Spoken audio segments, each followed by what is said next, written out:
লূত আলাইহিস সালামের কওম, এই কোরআন শরীফের মধ্যে আছে, আল্লাহ তাআলা বলছেন তার কওম যে বদফেল করেছিল, সেই বদফেলের কারণে আল্লাহ তাআলা গজব দিলেন, জিবরাইলকে পাঠালেন জমিনটারে উল্টায় দাও। লূত আলাইহিস সালাম তার মেয়ে এবং তার উপরে যারা ঈমান এনেছে তাদেরকে আগে বাইর করো, তার স্ত্রীকে বাইর করো না, যেহেতু তার স্ত্রী কাফেরদেরকে সহযোগিতা করেছে, তার স্ত্রী সুদ্ধা, পুরা জমিনটাকে উল্টায় দাও, জবরকে জের বানায় দাও। হযরতে জিবরাইল এলেন, আল্লাহর কাছে ফরিয়াদ করলেন, রব্বুল আলামিন যে জমিনকে তুমি গজব দিতে বলেছো, উল্টাই দিতে বলেছো, আমি তো এখানে এসে দেখলাম একটা লোক 30 বছরেরও বেশি কাল ধরে তোমার ইবাদত করছে, ঘরে অথবা জঙ্গলে কোথাও বসে বসে তোমার ইবাদত করছে, এই বেচারার ব্যাপারে কি করবো তা তো তুমি বলোনি। আল্লাহ তাআলা বলছেন জমিনটা উল্টাইয়া ওর মাথায় আগে রাখো, কারণ সে শুধু নিজেকে নিয়ে ব্যস্ত ছিল জাহান্নাম থেকে বাঁচাতে, ওর সামনে অসংখ্য মানুষ জাহান্নামের দিকে যাচ্ছে, সে তাদেরকে ফেরাবার দায়িত্ব পালন করে নাই। প্রিয় ভাই সব, মুসলমান হওয়া এটা কোনো খেল তামাশার বিষয় নয়। গরু গোস্ত খাইলাম, আব্দুল করিমের ছেলে আব্দুর রহিম, মাথায় টুপি আছে, মুখে দাঁড়িয়ে আছে, মুসলমান না হইল না। দাওয়াতের হক আদায় করতে হবে, ভ্রমণ করতে হবে। আল্লাহ তাআলা বলেছেন কুল সিরু ফিল আরদ ফানজুরু কাইফা কানা আকিবাতুল মুকাজ্জিবিন, আমার জমিন পরিভ্রমণ করো আর দেখো আমি কিভাবে সত্যের মহাসত্যের অস্বীকারীদের কিভাবে শাস্তি দিয়েছি। পরিণতিগুলি চোখে দেখো, শিক্ষা গ্রহণ করতে পারবে। আল্লাহ তাআলা মুসা আলাইহিস সালামকে বানায় ফেললেন, এখন বাঁচবে কেমনে, তার তো মেরে ফেলবে ফেরাউন। দেখেন অবস্থা। আল্লাহ তাআলা বললেন বাক্সবন্দি করে তারে নদীতে ছেড়ে দাও। মায়ের কয়েকটা কন্যা সন্তান হয়েছে, প্রথম ছেলে মুসা আলাইহিস সালাম, তাকে বাক্সবন্দি করে আল্লাহর হুকুমে নদীতে ফেলে দিলেন। মা কাঁদতেছে, কাটা কবুতরের মতো ছটফট করছে। কলিজার টুকরো সন্তান নদীতে ভাসায় দেওয়া মায়ের জন্য কি অবস্থা বুঝতেই পারে। নদীর স্রোতে ভেসে যাচ্ছে, আর তার বোন নদীর পার দিয়ে যাচ্ছে, বাক্স যায় কই। ঘটনা কোরআন শরীফে আল্লাহ উল্লেখ করেছেন, আর সেই জায়গাটা আল্লাহ আমাকে দেখার তৌফিক দিয়েছেন। ভাসতে ভাসতে এই বাক্স গিয়ে থামলো ঠিক সেইখানে যেখানে ফেরাউন আর আসিয়া দুজনে বসে পরন্ত বেলায় নীল দরিয়ার দৃশ্য দেখতেছে, বাতাস খাচ্ছে, ঢেউয়ের তাল দেখতেছে। বাক্স এসে সেখানে থেমে গেল। ফেরাউন আশ্চর্য হলো, বাক্স এসে থামলো এখানে, দেখো বাক্সে আছে কি, উঠাও বাক্স। বাক্স উঠানো হলো, খুলে দেখে গোলাপের পাপড়ির মতো চেহারা সুন্দর একটি বাচ্চা। ফেরাউন বলছে এই তো আমার দুশ্মন, তরবারি আনো, হত্যা করো, আমার দুশ্মন পেয়ে গেছে। হযরতে আসিয়া বলছেন ফেরাউন তুমি খোদা না বেহুদা? এই ছোট্ট বাচ্চা তোমার শত্রু, কি বলো তুমি? আমাদের তো কোনো বাচ্চা কাচ্চা নাই, মনে হয় আল্লাহ তাআলা আমাদেরকে এই বাচ্চাটা দিয়েছেন, চলো এটাকে আমরা লালন পালন করি, তুমি এর মারি মারি না। বাচ্চা নিয়ে গেল বাড়ি। দেখেন অবস্থা। এখন বাচ্চারে দুধ খাওয়াইতে হবে।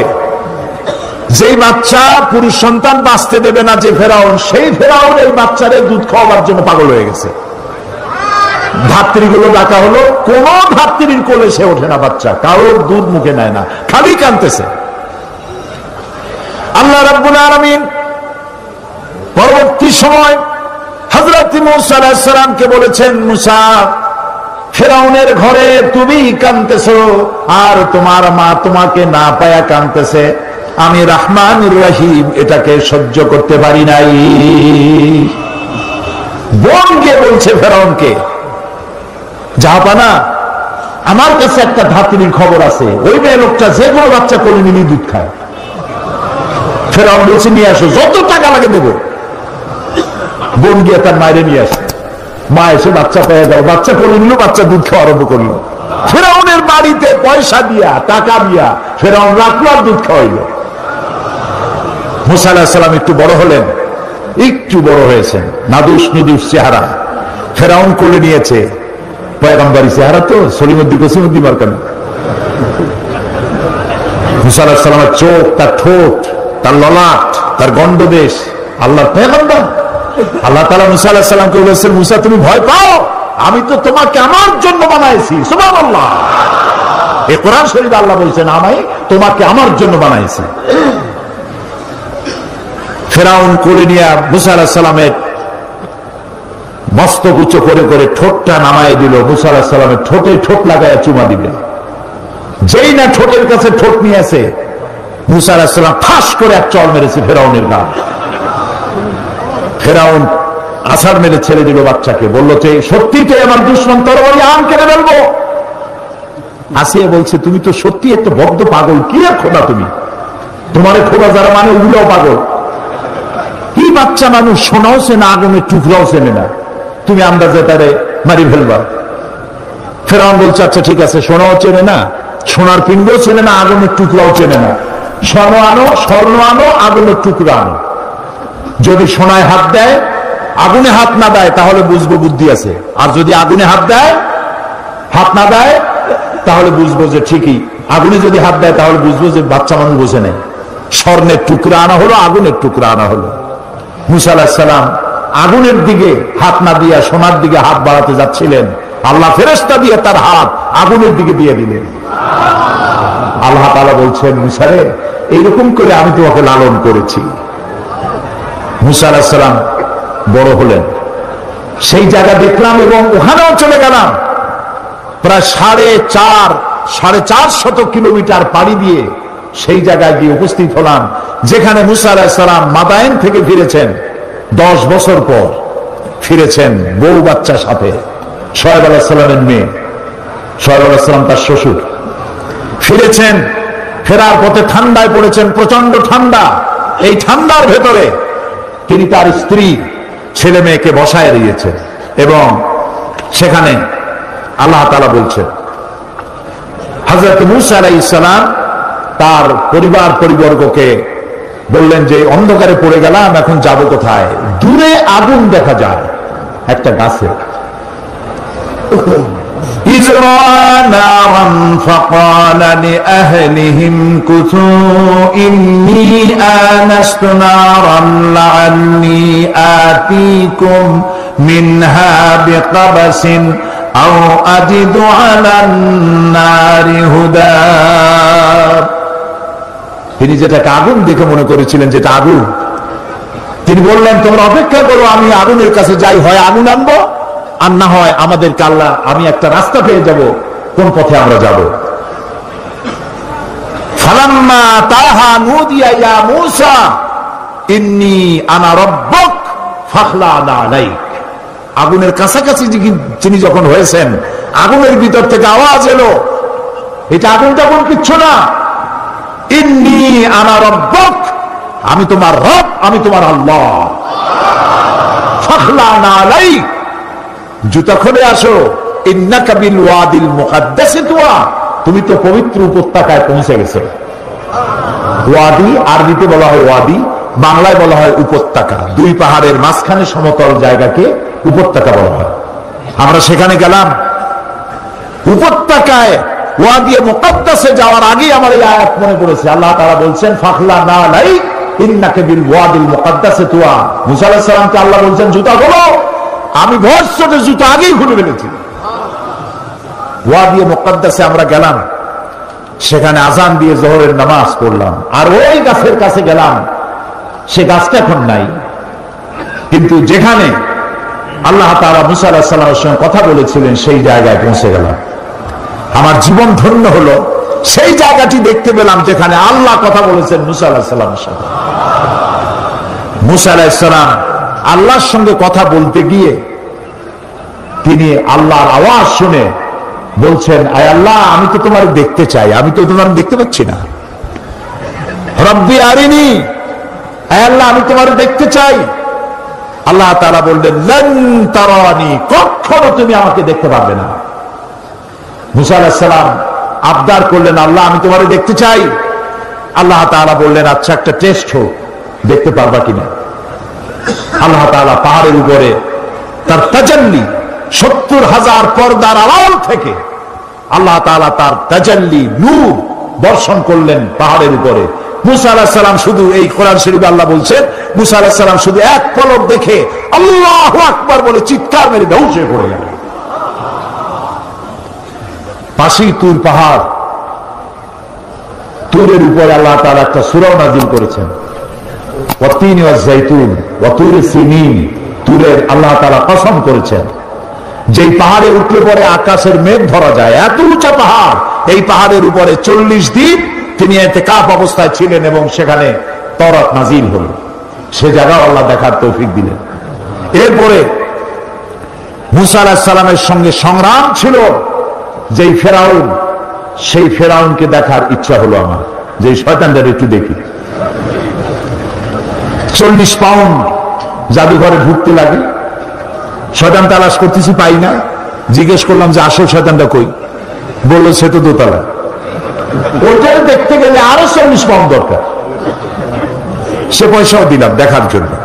উপরে যখন গেছি যাই দেখি এরকম একটা বড় বাক্স, গ্লাসের বক্স, এর ভিতরে মিস্টার ফেরাউন শীতই শুয়ে আছে।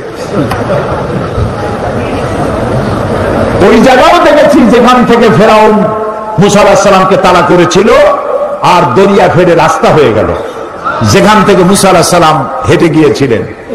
3 দিক থেকে ফেরাউনের শত্রুরা, ফেরাউন 3 দিক থেকে আক্রমণ করেছে, পালাবার রাস্তা নাই।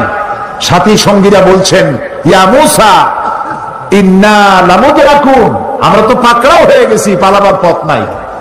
হযরত মুসা আলাইহিস সালাম বলেন, কাল্লা রব্বি সায়াহদিন, কখনো নয়, চিন্তা করো না, আল্লাহ রাব্বুল আলামিন আমাদের জন্য পথ বের করে দেবেন। লক্ষ্য করছেন, 3 দিকে শত্রু, একদিকে দরিয়া, পালাবার কোন রাস্তা নাই। হযরত মুসা আলাইহিস সালাম বলছেন, ভয় পেও না, পথ দেখায় দেবে কে? বলে আল্লাহ পাক পথ দেখিয়ে দিবেন। রাস্তা তৈরি হয়ে গেল। মুসা আলাইহিস সালাম রাস্তার ভিতর দিয়া চললেন, দরিয়ার অর্ধেক পর্যন্ত এসেছেন। ফেরাউন তার দলবল নিয়ে এসে দেখে বিশাল রাস্তা, ওই রাস্তা দিয়ে ওরাও নামছে। ঠিক মাঝখানে যখন এসেছে, আল্লাহ তাআলা বলছেন, দরিয়াকে হুকুম করলেন বন্ধ হয়ে যায়। বন্ধ হয়ে যায় এটা তো বলার দরকার নেই। আল্লাহ যখন কিছু ইচ্ছা করেন কি বলেন, হয়ে যাও, দিলাম দেয়ার হয়ে যায়। দরিয়া বন্ধ হয়ে গেল। সাথী সঙ্গী যা ছিল চুগনি খাইয়া মরিয়া সব শেষ। ফেরাউন ডুবতেছে আর উঠতেছে, পানি খেতে খেতে পেট একেবারে পুটকা মাছের মতো মোটা হয়ে গেছে। ফেরাউন বলছে, আমানতু আন্নাহু লা ইলাহা ইল্লাল্লাযী আমানাত বিহি বানু ইসরাঈল। হায় আল্লাহ, আমি ঈমান এনেছি ওই আল্লাহর উপরে যে আল্লাহর উপর ঈমান এনেছে বনি ইসরাঈলেরা। আল্লাহ ওয়ানা মিনাল মুসলিমিন, আর আমি তো একজন মুসলমান, আমার সুবল কেন, এই তো কালিমা বললাম। আল্লাহ তাআলা বলছেন, আন আন ওয়াকাদ আসাইতা ক্বাবলু ওয়া কুনতা মিনাল মুফসিদিন। এখন তুমি বলছো আমি মুসলমান, অথচ তুমি বছরের পর বছর ধরে আমার বান্দাদের উপরে জুলম করেছো, অত্যাচার করেছো। ওয়া কুনতা মিনাল মুফসিদিন। লক্ষ্য করুন, ফেরাউন বলছে আনা মিনাল মুসলিমিন, আমি তো একজন মুসলমান, মুসলমানদের মধ্যে আমি একজন। আল্লাহ বলছেন ওয়া কুনতা মিনাল মুফসিদিন, তুই তো সন্ত্রাসী। আল্লাহ তাআলা বলেন, আমি তোমাকে আজকে শুধু মারবই না, আলিয়াউমা নুনাজ্জিকা বিবাদানিক, আমি তোমাকে শুধু মারবই না, আমি তোমার শরীরকে হেফাজত করব। পানিতে তোর শরীর পচবে না, পানি প্রাণীগুলি তোরে খাবে না, মাটিতে পচবে না, আমি তোমার দেহকে শুটকি বানায় রাখবো। কিয়ামত পর্যন্ত যত স্বৈরাচার পৃথিবীতে আসে তারা যেন তোমার থেকে উপদেশ নিতে পারে। ফেরাউনের লাশের কাছে দাঁড়িয়ে কোরআনের আয়াত আমার মনে পড়লো। দেখতে পেলাম ফেরাউনের একটা দাঁত দেখা যায়, চোখের সাদা অংশ দেখা যায়, মাথায় কিছু চুলও আছে, এখন হাতের 2-1টা নখও আছে, হাত পাও বাইর করা, বাকি বডিটা কাপড় দিয়ে জড়ানো। কোরআন তার কথা যে কত সত্য, চিরন্তন, এসব জিনিসগুলি দেখলে স্পষ্ট হয়ে যায়। আল্লাহর মেহেরবানি, আমার মিশর সফরের সময় আল্লামা বদরুদ্দিন আইনি রহমতুল্লাহ আলাইহির মাজার জিয়ারত করার সুযোগ হলো, ইমাম শাফি রহমতুল্লাহ আলাইহির মাজার, ইমাম ওয়াকি, হযরত হারুন আলাইহিস সালাম, ইলিয়াস আলাইহিস সালাম, হযরত লোকমান, হযরত আবু দারদা রাদিয়াল্লাহু তাআলা আনহু, তাদের কবর জিয়ারতের সুযোগ হলো। এবং সেই মসজিদেও নামাজ পড়লাম, যে মসজিদ হযরত আমর ইবনুল আস রাদিয়াল্লাহু তাআলা আনহু মিশর বিজয় করে মসজিদ তৈরি করেছিলেন। খতমে কোরআনের রাতে রমজান মাসে এখানে 5 লাখের উপরে মুসলমান নামাজে শরীক হয়। এত বড় বিশাল মসজিদ। প্রিয় ভাই সব, এই কথাগুলি আনলাম আমি এই কারণে, আল্লাহ তাআলা বলছেন আস-সাইহুন, পরিভ্রমণকারী, তওবাকারী, ইবাদতকারী, প্রশংসাকারী এবং পরিভ্রমণকারী, দ্বীনের দাওয়াত নিয়ে সর্বত্র ছড়িয়ে পড়া। এবং এই দাওয়াত দিতে গিয়ে যত বিপদ আসে, সমস্ত বিপদ হাসি মুখে বরণ করা, কৌশলের সাথে বিপদের মোকাবেলা করা, এটা মুসলমানের কাজ, ইমানদারের কাজ। দাওয়াত পৌঁছানো, সকলের কাছে দাওয়াত দেওয়া। এরপরে 5 নম্বরে বলা হচ্ছে আর রাকিউন আস-সাজিদুন, রুকুকারী আর সেজদাকারী, অর্থাৎ নামাজ আদায়কারী। নামাজ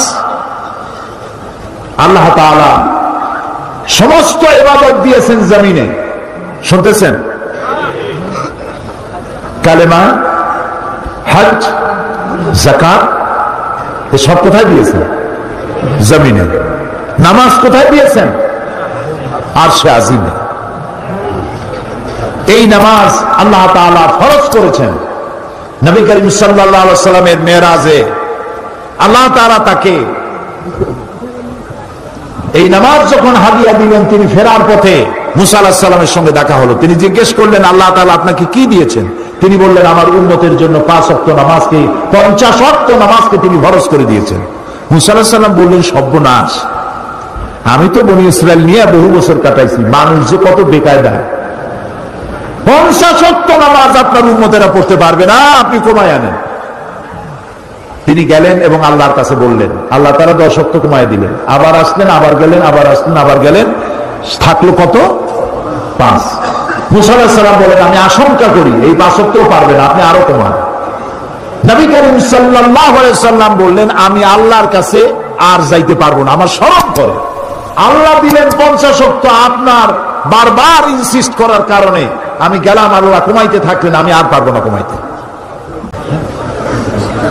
আল্লাহ রাব্বুল আলামিন বলেন, নবী, আমি আপনাকে 50 ওয়াক্ত নামাজ আপনার উম্মতের জন্য ফরজ করে দিয়েছিলাম, কমাতে কমাতে 5 ওয়াক্ত আনা হলো।